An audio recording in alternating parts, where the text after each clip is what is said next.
Hey everyone, welcome back to the channel. In today's video, I will show you how to connect a custom domain to your railway project step by step. By the end of this video, your website will open with your own domain name instead of the long railway URL. So this works for the portfolios, APIs, landing pages, and full web applications. So make sure that you have two things ready.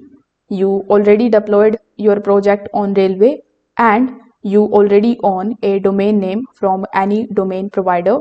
Now you don't need hosting from the domain company, just the domain itself.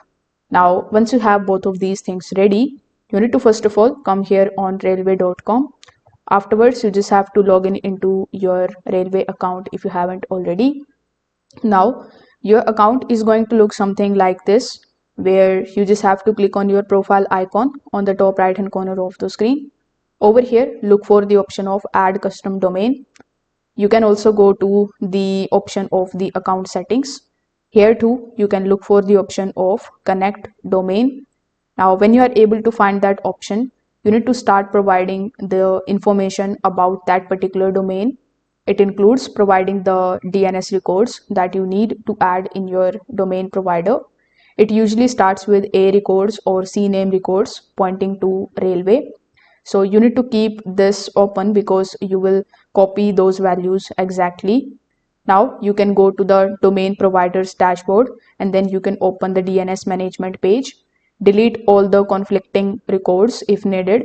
Then you can add the new records as shown in the railway. Just make sure that the name/host and value/target options match exactly or the connection will fail. So once you do this, simply just save the records, and when you come back here in railway, you just have to verify and wait for some time. DNS changes can take a few minutes to a few hours, but often it connects very fast. So once it is verified, your status will change to connected and Railway will automatically issue HTTPS so that your website loads securely. If this video helped you out, make sure that you like this video and subscribe to the channel. Thanks for watching.